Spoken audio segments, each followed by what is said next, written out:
A cerveja é uma das bebidas mais antigas do mundo e não é de origem alemã como muita gente costuma pensar. Essa bebida carbonatada, nome devido à presença do gás carbônico em sua composição, vem sendo fabricada de acordo com alguns dados históricos há mais de 8.000 anos atrás. Povos da Mesopotâmia utilizavam essa bebida como medicamento ou em comemorações religiosas e festivas. Mas qual a química envolvida na produção? Qual é a composição da cerveja? Essas informações e um pouco mais após a vinheta.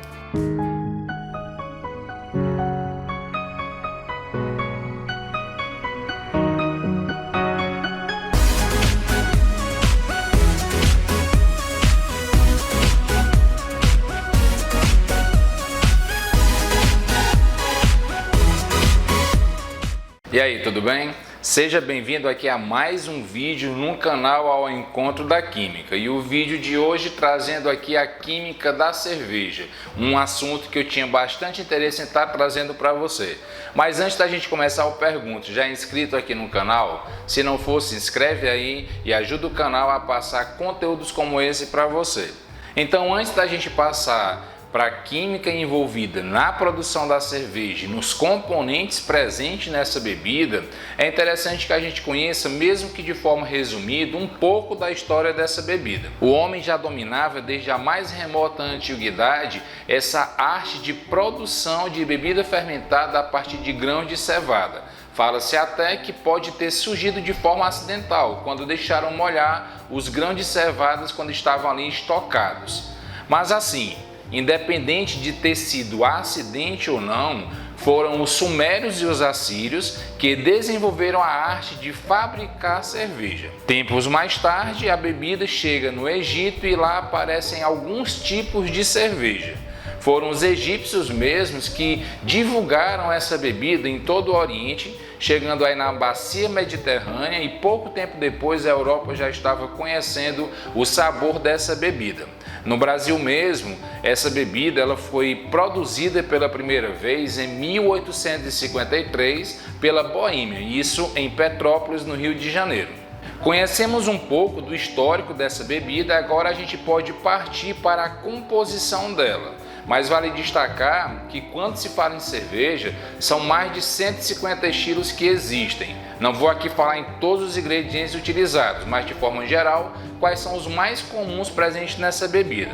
A cerveja é composta por aproximadamente 90% de água. Logo, a qualidade deste ingrediente é de extrema relevância para a fabricação. O pH da água utilizada deve estar entre 6,5 e 8, faixa que evita a dissolução indesejável de substâncias presentes no malte. Isso aumenta a atividade enzimática e eleva o rendimento de maltose. O malte, segundo o ingrediente, apresenta como principal componente a maltose. É o ingrediente que confere o sabor, a cor e o aroma característico da bebida.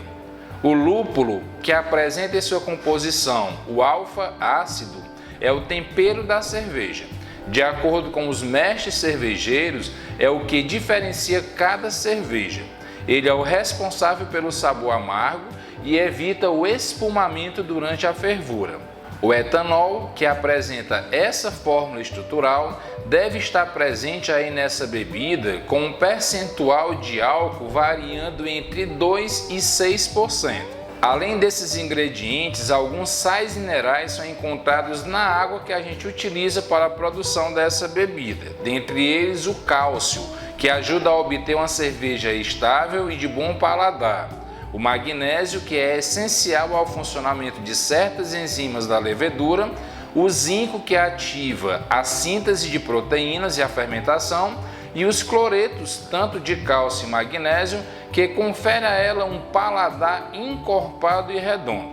E quais são as etapas na produção dessa bebida? Assim como os ingredientes variam de acordo com o tipo, que eu coloquei aqui para você foi aquele grupo de ingredientes que é indispensável a todo tipo de cerveja.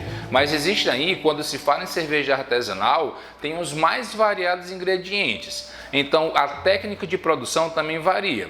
tem processos, tem etapas de produção de cerveja, como a filtração, por exemplo, que ela é aplicada a um tipo de cerveja, mas que em um outro tipo ela já é dispensada. Então, assim, de forma geral, quais são realmente as etapas de produção dessa bebida? Começamos aí pela maltagem. A maltagem é a primeira etapa e consiste no aquecimento, aeração e umidificação dos grãos até que comece a germinar e gerar o chamado malte verde, que na sequência é secado. A segunda etapa é a moagem. O malte então é moído mecanicamente de forma a expor o amido e outras substâncias como enzima dentro dos grãos. Da moagem passa-se para a braçagem, que consiste na conversão do amido em açúcares que as leveduras podem degradar através da adição de água e aquecimento, gerando o chamado mosto. Filtração: após a formação do mosto, este pode ser filtrado a fim de se retirar impurezas como as cascas dos cereais. Partimos para a fervura. Ferve-se então um mosto com a adição de lúpulo e eventuais outros ingredientes de estilo de cerveja, ocorrendo a liberação de outros açúcares. Clarificação: nessa etapa retira-se proteínas insolúveis e outras impurezas do líquido, seja por decantação ou por centrifugação. Resfriamento: resfria-se então o mosto, sendo preparado para a fermentação, podendo também ocorrer a oxigenação da mistura. Fermentação, que é a principal etapa da produção de cervejas, onde adiciona-se as leveduras. O tempo, a temperatura e até o tipo de levedura estão intimamente relacionados com o tipo de cerveja a se produzir. Aí vem a etapa de maturação, que após a fermentação armazena-se a cerveja por um tempo em tanques para que chegue no aroma, textura e complexidade desejados. Mais uma filtração, que pode ocorrer para retirar partículas indesejadas aí da cerveja. Vem a parte do envase. Com a cerveja pronta, deve ocorrer o correto envasamento da mesma, podendo antes ocorrer mais algumas correções como carbonatar o líquido, principalmente quando se trata de um recipiente de vidro. E por último, o processo de pasteurização. Finalmente, submete-se o produto a rápidos aquecimento e resfriamento, a fim de esterilizar e aumentar o tempo de validade do produto. Então essas são algumas etapas de produção de cerveja. Como eu falei, tanto as etapas como os ingredientes podem estar variando de acordo com o tipo de cerveja que a gente está trabalhando. E quais são esses tipos de cerveja que existem? Como eu falei, são mais de 150 estilos presentes aí no mundo. Dentre eles a gente pode destacar a American Lager, a Ale, IPA, Pilsen, Stout, Viena, Porter, Tripel, dentre outras e outras cervejas, dentre outros e outros estilos que aparecem por aí. Mas assim, esse vídeo não teria condição de estar falando aqui sobre cada estilo presente. Eu precisaria fazer uma série de vídeos falando só sobre cerveja. A ideia aqui é que a gente conheça pelo menos os dois principais grandes grupos, onde todos esses estilos de cerveja estão presentes, que são as cervejas Ale e as cervejas Lager. Qual é a principal diferença nesses dois tipos de cerveja, nessas duas grandes famílias de cerveja? A cerveja Ale, ela apresenta uma elevada fermentação. Já as cervejas Lagers, que são as mais consumidas aí no mundo, elas apresentam uma baixa fermentação. Outra diferença é que, quanto nas cervejas Ale, essa fermentação ela ocorre a uma elevada temperatura e ocorre também próximo à superfície do tanque, nas cervejas Lager, essa fermentação ocorre em baixas temperaturas e está mais concentrada ali no fundo do tanque. Fora esses dois grandes grupos, que são as cervejas Ales e as cervejas Lager, eu poderia estar citando aqui um terceiro grupo, que é a cerveja Lambic. Ela não é tão conhecida, tão divulgada, porque trata-se de um tipo de cerveja onde a fermentação ocorre de maneira espontânea, pelas leveduras presentes aí no meio ambiente. Mas falando em cerveja, algumas curiosidades aparecem por aí. Algumas pessoas acreditam em vários benefícios que essa bebida pode estar trazendo para a gente. Mas aí, isso aí é fato ou é propaganda de empresas de cerveja que estão querendo passar essa ideia para o consumidor? Na realidade, vários estudos aí comprovados que a cerveja sim pode trazer vários benefícios para a gente. Dentre eles, eu cito aqui 10 benefícios. Quais são? O primeiro deles é o fortalecimento dos ossos. Estudos comprovam que o silício presente na cerveja auxilia na melhoria da densidade óssea, fortalecendo a estrutura corporal. O segundo, mantém os rins saudáveis. De acordo com um estudo americano, a cerveja pode reduzir em até 40% as chances de desenvolver pedras nos rins. Terceiro, protege o cérebro. A cerveja tem propriedades antioxidantes que, aliadas aos compostos polifenóis em sua composição e a uma dieta saudável, diminuem as chances de desenvolver o mal de Alzheimer ou sofrer de acidente vascular cerebral.